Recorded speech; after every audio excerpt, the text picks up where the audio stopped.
let's talk about Tron. So I edged y'all a bit with that one. So now we can get into it. So, in my opinion, the Tron franchise has always been something of a strange one when it comes to Disney. It's like, the first movie came out in 82. It had a cult following. It never was really like that movie that did relatively well at the box office. But um for some reason, Disney keeps making the movies. We had Tron Legacy, which I liked. I liked Sam Flynn and Cora and Sam's father and Kevin Flynn and so many of the main characters, even Tron himself, who fought for the users, which was my issue with this movie because how you make a movie called Tron Ares where Tron's not in it? The name of the movie isn't Tron. Tron is a character in the Tron world. Tron was someone who fought for the users. The users would be those human beings that would fight against the resistance and that sort of thing. So which basically was Sam Flynn, he was considered a user.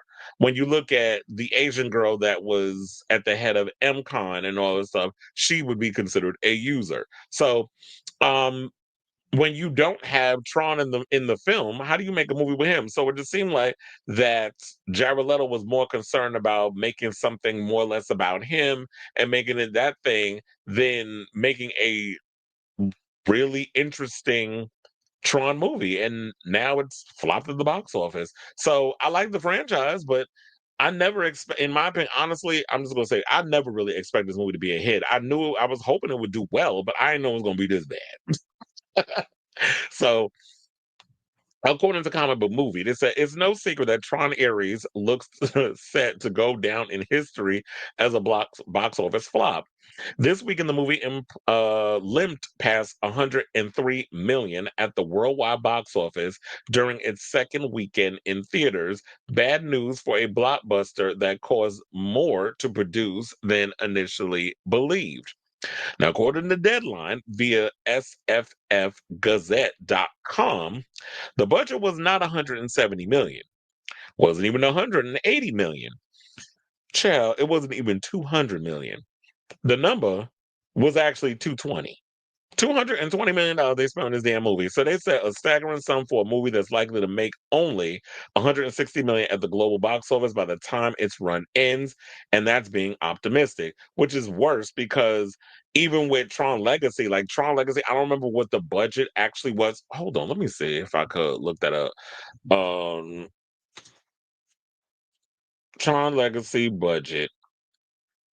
Okay, so it said it was a modest commercial success. Now, the budget was $170 million. It grossed 409.9 million during its worldwide theatrical run. And this was about 15 years ago. So that's not bad, in my opinion. But I wonder how much they spent on the marketing. Now, the problem that I think that people had with that was Disney felt like it wasn't enough. They felt like, okay, yeah, $170 million budget, 400 million it cleared, or 409 it cleared, still not enough for us to be satisfied commercially. But Ares is about to be 10 times worse. And I feel like with the visuals and everything, yeah, the visuals, it's great to look at, but it doesn't invent the wheel. It doesn't give us anything new. Like when you look at a movie, for example, like The Matrix was something that took something that was sci-fi. And when it comes to, you have to always think like when it comes to sci-fi and horror, those are the two genres where it's like it has to speak on social, you can say social economic issues, anything to deal with sociology. It has to say, what does it say about our world today, and what are you trying to say in regards to our world? And then so with what you had in the Matrix, you had humans going against the machines. You also had like the oligarchy. They brought that in there. Then they also brought in philosophy and spirituality and all these other things that was that was brought in there. What was it exactly when you look at something like a Tron Ares? What were you trying to say in 2025, especially when it comes to artificial intelligence moving something that is created by ones and zeros in a computer, bringing that into the real world. Like, what is the conversation? What is it that you're trying to say? What are you trying to bring in that would speak on the future of tech and AI and that sort of thing? I don't think that the movie had anything remotely interesting to say in regards of that. And I feel like when it comes Disney, y'all have to realize that if you're going to take on certain situations and bring up certain things, you have to stand on something and bring it up. It's like it reminds me a lot of uh Captain America Brave New World. If you're gonna go and you're gonna have a black Captain America and you're gonna talk about all this other stuff that's going on in there, what are you having to actually say about these characters instead of, oh, let's just plot this black superhero into a story that has nothing to do with him? Hence Incredible Hulk and Betty Ross and all these other people. Like, this ain't Red Hulk, and it's like, this ain't got nothing to do with him. He was never in the Incredible Hulk movie. So why are you putting these plot points in a movie that has nothing to do with him? Because you're afraid to go and speak on things. It would have been interesting to talk about, like, how, the military are chewed up and spit out by government, or see, that's saying something, or black men and how they were treated in regards of the history of the military and that sort of, especially in America. Oh no, we can't touch that because we want to come across as woke, because we don't want to do. So it's like, you can't go and try to tell a story and do things if you don't want to engage in the conversation and have something, like, stand on it, stand on business. If you go and stand on something, if you got something to say with a story, you got to stand on it and stand 10 toes down. And that's what I felt about this movie. It had nothing really to say. It's just pretty visuals, pretty pictures, great gowns, beautiful gowns. That's what it felt like. Just pretty pictures, a great soundtrack, and that's it. So, so this, as a result, Aries tends looks set to lose 132.7 million after all ancillaries. Here's how the trade broke the figures down. And while this is another big budget title that stands no chance of making back what it costs to produce and market. It's at a 160 million box office threshold.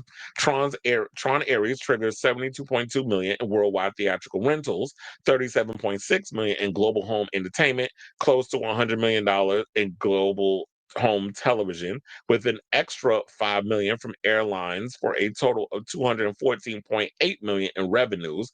Plus, or they said, put this up against a 220 million net production cost shot with Vancouver, Canada tax credits, a 102.5 million global P&A spend with stunts at San Diego Comic-Con, touring light cycles, a laser light 9-inch nails concert at the LA premiere, which closed down Hollywood Boulevard, 10.8 million in other costs, and 14.2 million in residuals, which gets you a total cost of 347.5 million.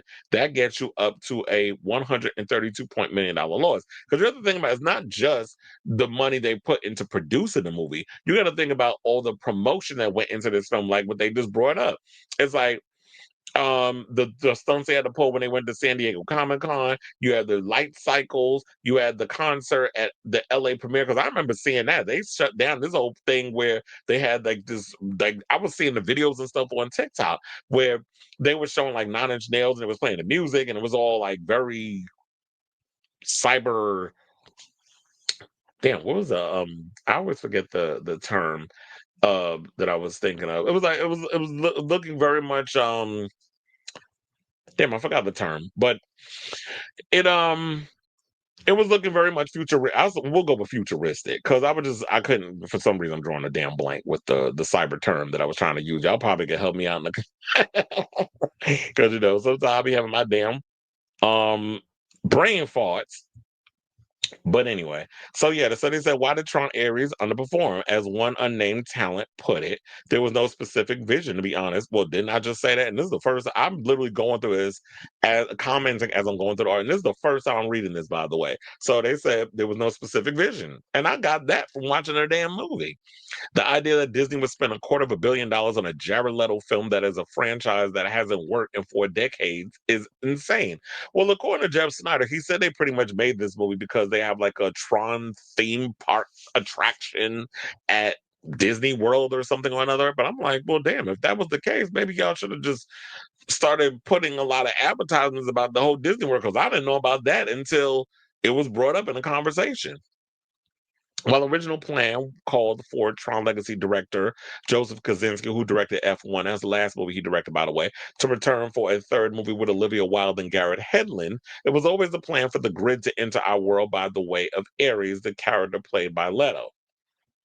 Well, really? Because last time I checked, Ares wasn't even mentioned in Tron Legacy. So, however, director Joaquin Roning wanted a different script than the one by Jesse Wiguto that was initially greenlit by Disney. So then we're gonna blame it on the director. The filmmaker wanted to bring in Jez Butterworth, and Captain Phillips screenwriter Billy Ray ultimately stepped in to deliver pages meant to fix what wasn't working about Tron Ares, leading to less than a month's worth of reshoots. Still, despite a lack of box office success, Disney might have had other reasons for making another Tron movie. It said that those close to the project believed that ultimately Tron Ares was an advertisement. See, and now it's funny, they're saying literally what I had just said literally 2 minutes ago. They said that this was literally an advertisement for Disney theme park rides, which was also one of the catalysts as to why Tron Ares was made. So basically, Tron Ares is a 2-hour commercial for a theme park in Disney World. Okay. Now who greenlit that? We can't blame that on the last person that was in office was Bob Chapek. We can't blame that on him. We got to blame it on Bob Iger. Or was this under the whole Bob Chapek situation? Because remember, Bob Chapek was all about the theme parks and all this other stuff before and didn't even know much about the studios and, and was undermining a lot of people and all that mess that was going on. So um I don't think there's anything else we can say on it. I think I pretty much put it out there. So yeah, they said that how Metal Gear Solid creator Hideo Kojima shared his thoughts on the threequel. And going opening up the Twitter, he said, "Watch Tron Ares was stuck with me was how Ares kept bringing up the Depeche Mode song Just Can't Get Enough from the Vince Clarke era throughout the film." Yeah, there was a lot of Depeche Mode references and stuff that was thrown in there, which I believe Nine Inch Nails were inspired by, as well as Tron and all the other stuff. So I do kind of wonder what that means. Like, um, why would you bring that up when you're bringing up Depeche Mode? But whatever. So yeah, that's the latest on this story, and I definitely want to hear from you. Have you seen Tron? What did you think of Tron? Are you surprised that this movie is flopping as hard as it is? And are you gagging over the actual budget of this movie now that you figured out it's like $220 million? Y'all are crazy. And all this for a theme park? Chill. Whoever came up with this whole thing, y'all need to be fired. So, or just y'all gonna have to eat that loss. So, whatever your thoughts are on this matter, let me know in the comments down below.